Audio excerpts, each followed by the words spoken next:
amigos, eu espero que vocês estejam bem.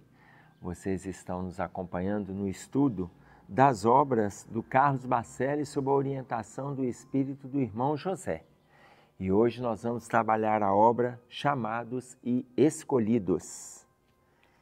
Nós vamos trabalhar o capítulo 53, que se chama Lutas Inesperadas. Lutas Inesperadas. Pelo título, a gente já começa a avaliar, porque tem lutas que a gente espera e tem lutas que acontecem em meio à luta que a gente já está esperando. Aqui, só para vocês entenderem, só da gente reencarnar já tem as lutas normais que nós teremos no dia a dia. O que é uma luta normal? É aquelas que a gente precisa empreender contra o nosso estado íntimo, inúmeras vezes assolado por dificuldades do passado. Então essa luta, ela já é uma luta esperada. Se a gente veio para a Terra, a gente já sabe que vai ter essa luta. Não tem ninguém que vai chegar na Terra achando, no nosso nível, tá? Eu estou falando aqui no meu e de vocês que estão me assistindo. Considero a gente todos no mesmo nível aqui. Não existe nenhum de nós missionário. Aliás, o missionário não estaria nem me escutando e muito menos falando. Por quê? Porque o missionário está tão na frente, mas está tão adiante. Então, as nossas lutas é vencer o nosso estado íntimo conturbado por questões anteriores. E aí, a gente se avalia. Cada um sabe do estado íntimo que tem. Cada um sabe as dificuldades que tem. Todo mundo sabe. Tá claro? Mas, em meio a essa luta, existem outras lutas. Olha bem, capítulo 53. Lutas inesperadas. Lutas inesperadas haverão certamente de te visitar, interrompendo o curso das tuas realizações, assim como, por vezes, encontram o rio obstáculos que constrangem, assim encachoeirar para seguir adiante em busca do mar.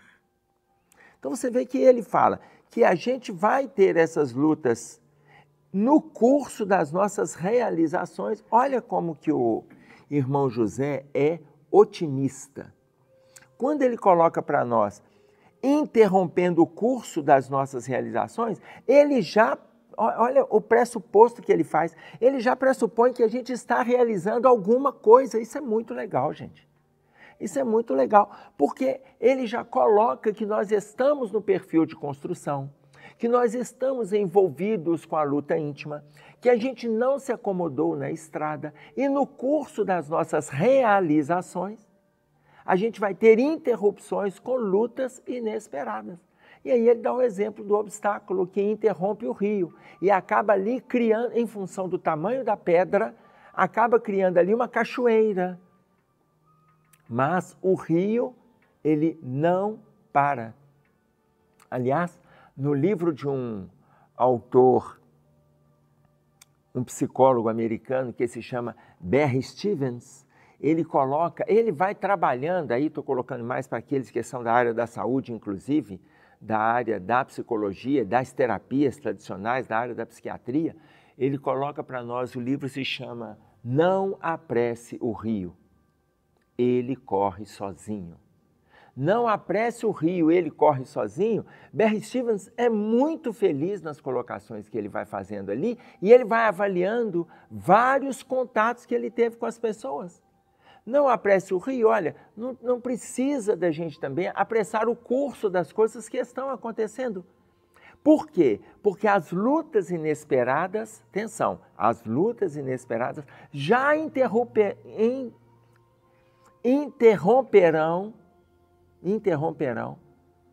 a realização das coisas que a gente já está fazendo. O interromper não significa parar na estrada, não é nada disso. Como nós estamos realizando e vem uma luta inesperada. Tudo bem? Eu estou me lembrando aqui de uma outra colocação que é de Jesus. Quando, olha a fala dele, para vocês que estão nos acompanhando, vocês vão lembrar da parábola do bom samaritano. Nós não vamos aqui dissecar a parábola, mas eu queria que vocês se atentassem para esta primeira colocação que Jesus vem trazendo, que está no capítulo 10 de Lucas. Lá no versículo 25, ele começa a dizer assim: descia um homem de Jerusalém para Jericó. Quando ele fala descia um homem de Jerusalém para Jericó, não é necessariamente uma descida geográfica, não.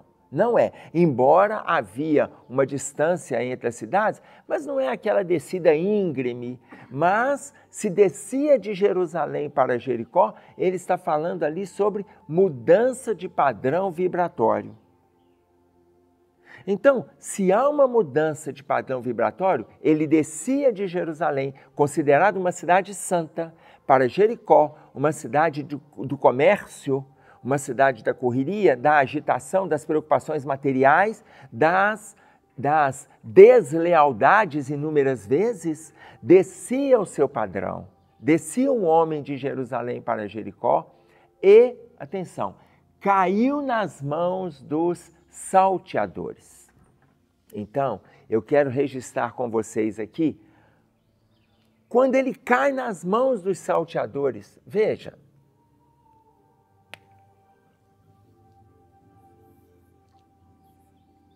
os salteadores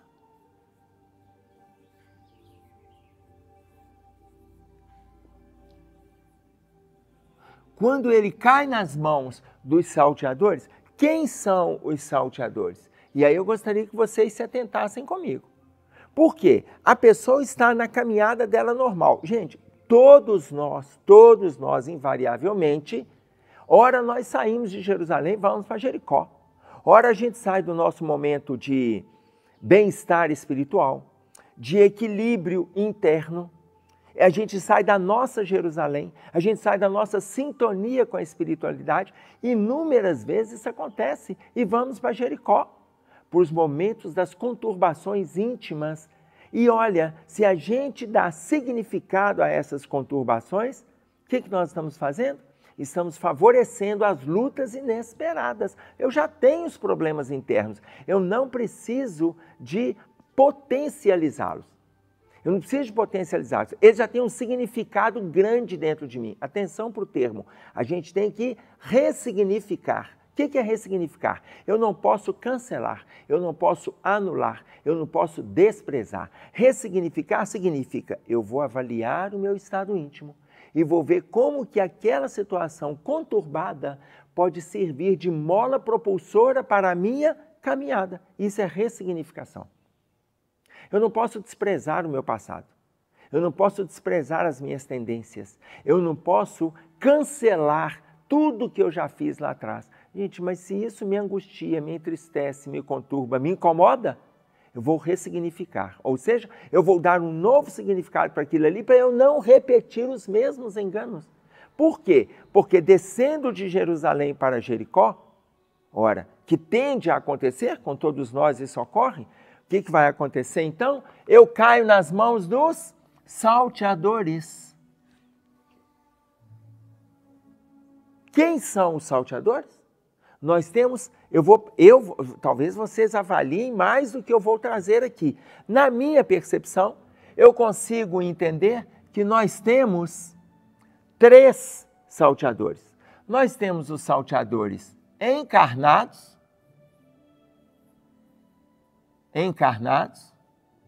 nós temos os salteadores desencarnados e nós temos os salteadores íntimos. 3 tipos de salteadores. Encarnado, a gente não precisa te falar deles porque a gente está tão envolvido com o mal-estar na Terra, a gente sabe. Pessoas envolvidas com os excessos, pessoas envolvidas com desvairamento, pessoas envolvidas com furto, roubo, criminalidades das espécies, a gente acaba sendo acometido por encarnados. Quem aí já passou por alguma situação, alguma desventura de ter sido, uma situação simples, de ter sido assustado com furto, ou de ter sido empurrado com o roubo, ameaçado de morte? Olha, encarnado. O desencarnado são aqueles que a gente estuda, que nós vamos colocar o nome dos obsessores. Mas os íntimos são os mais graves. Por quê? Porque os íntimos, eles abrem sintonia para que esses dois aqui ocorram. São salteadores. Quando Jesus coloca, descia um homem de Jerusalém para Jericó, olha, e ele cai nas mãos dos salteadores, ele não fala o perfil dos salteadores, porque os salteadores vão lá e o despojam, o agridem. Imediatamente a gente pensa nos encarnados. Mas quantos desencarnados estavam vinculados com os salteadores que agrediram aquele encarnado? Como aquele encarnado estava descendo de Jerusalém para Jericó, inúmeras vezes nós somos acometidos pelos salteadores quando a gente muda o nosso padrão vibratório. Está claro isso? Ok. Então,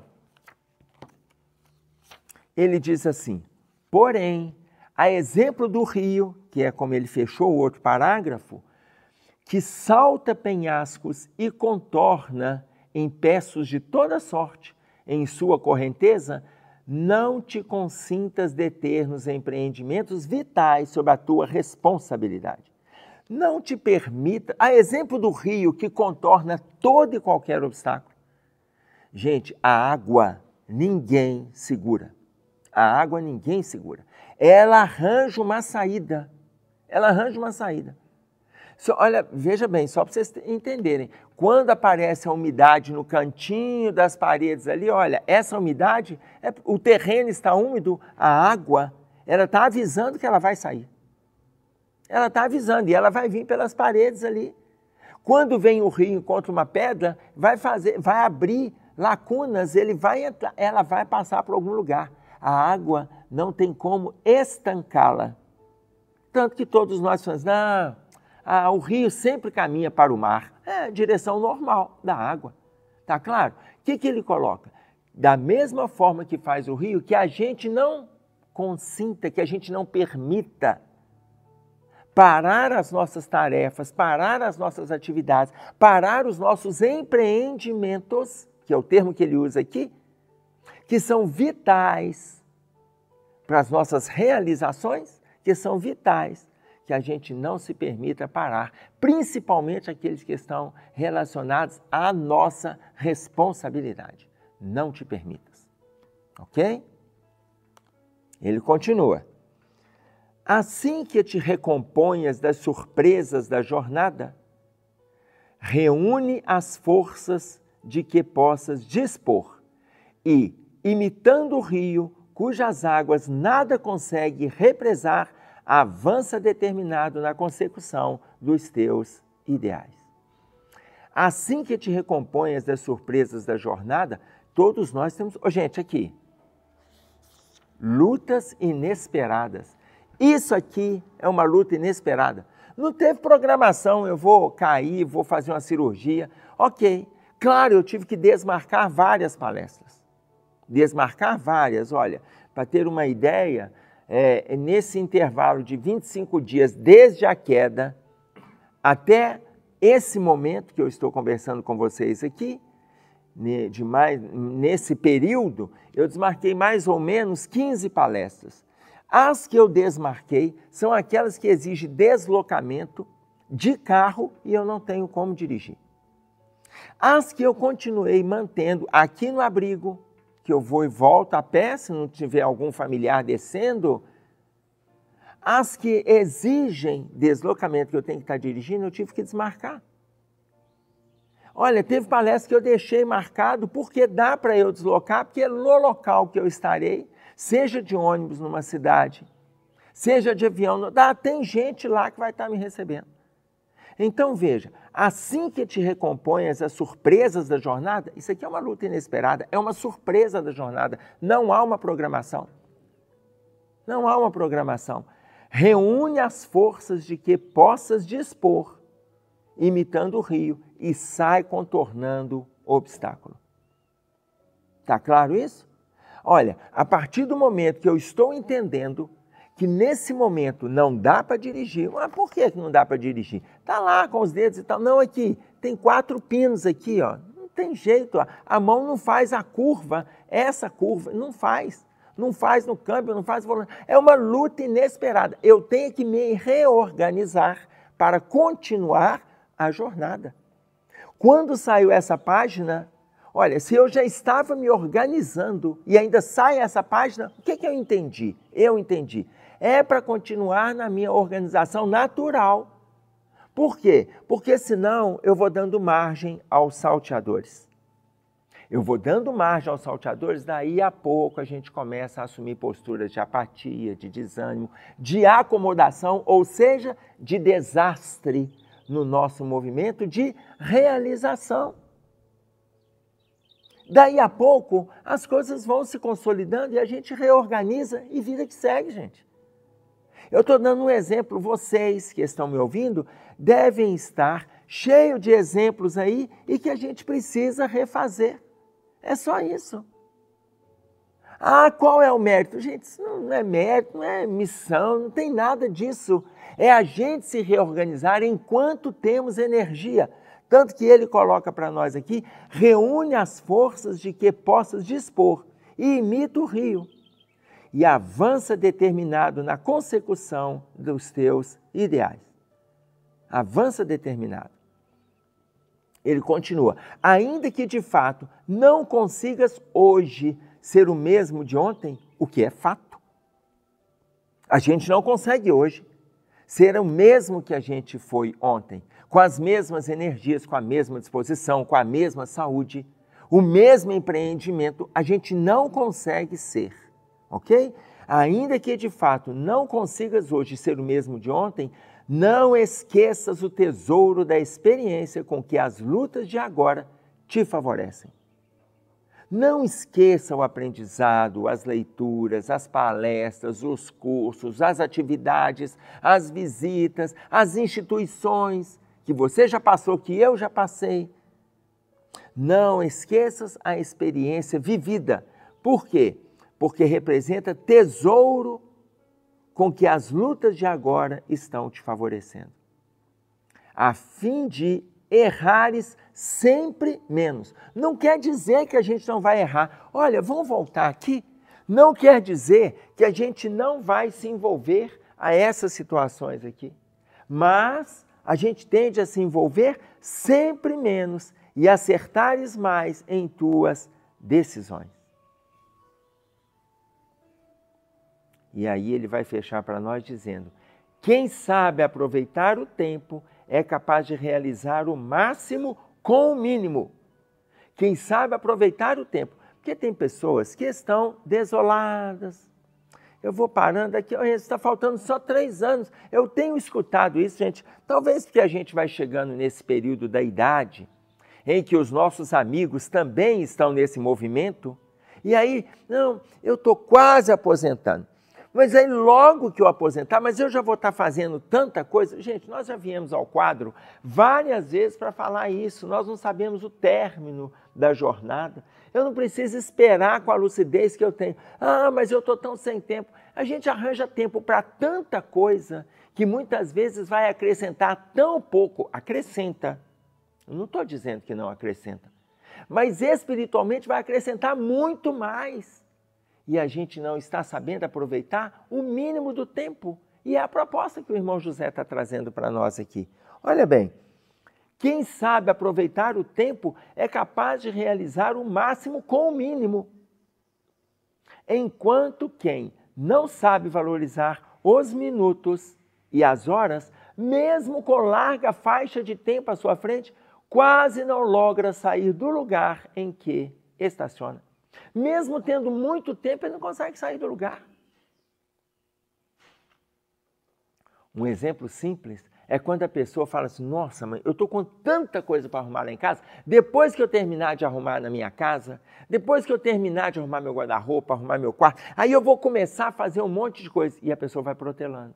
Aí vem um feriado, ela fala, não, agora eu vou arrumar tudo, porque na semana que vem eu já quero fazer.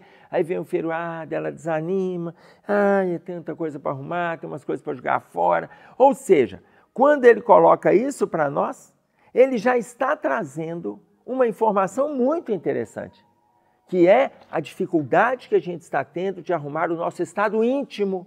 Porque quando o meu ambiente físico está desorganizado, e eu não consigo organizar, porque desorganização física em muitas coisas tem. Às vezes no escritório, uma mesa, uma gaveta, no ambiente de trabalho. Às vezes na sua casa, um guarda-roupa, o seu quarto. Às vezes tem movimentos ali que estão de desarrumação. Ah, mas uma hora eu vou pegar e vou fazer. Quando a gente faz esse movimento de procrastinação, de não se organizar, a gente está dando vazão para os salteadores íntimos, que é a preguiça, o desânimo, a apatia, o mal-estar, o pensamento negativo. Então imagina, com o mínimo que a gente pode fazer de tempo, o mínimo de tempo, a gente pode fazer o máximo que a gente puder, que é o que ele está propondo aqui. Mas a gente não está fazendo. Vai dando guarida para outros salteadores, e quanto mais eu procrastino arrumar do lado de fora, mais eu vou refletindo o mal-estar íntimo que eu estou carregando. Nós vamos avaliar a partir de uma pergunta de Jesus que está em Marcos. Quantos pães tendes? Ou seja, quando ele pergunta quantos pães tendes, avaliemos só a pergunta. Em tudo que a gente já fez, já construiu, já divulgou, já trabalhou, já visitou, já acolheu, já aprendeu, já leu, em tudo que a gente tem aqui acumulado, quantos pães a gente já tem para favorecer o outro e para nos favorecermos? Quantos pães tendes? Um alimento tão simples, quantas vezes a gente não está desfrutando do pão que a gente já acumulou? Por simples movimento de preguiça ou de apatia. Ou porque aparece voltando para o título, uma luta inesperada. Uma luta inesperada. Me parece que essa fala de Marcos, me parece, depois o Cássio vai colocar para nós aqui, que ela está no capítulo, está em Marcos, me parece que é no capítulo 6, lá no versículo 38, ou no capítulo 1, no versículo 38, me parece que é no 6. Vocês vão ver lá. Por quê? Porque é no momento que ele está trabalhando na distribuição, apareceu um obstáculo para a equipe, apareceu um obstáculo para a multidão. Qual o obstáculo? Esse grupo precisa alimentar. Qual a pergunta que Jesus fala? Quantos pães tendes? Ou seja, o que a gente tem para distribuir? Ora, se eu potencializar os obstáculos, porque são lutas inesperadas, se eu potencializar a luta inesperada, a gente para. E é o que ele fala aqui, a gente para no caminho. Olha, vamos sair desse estacionamento. Não estou discutindo a velocidade, vamos sair do estacionamento. É momento da gente colocar em prática as coisas que a gente já vem adquirindo há anos. Lutas inesperadas. É isso aí que a gente tinha para trazer. Um abraço a todos, até breve, fiquem com Deus.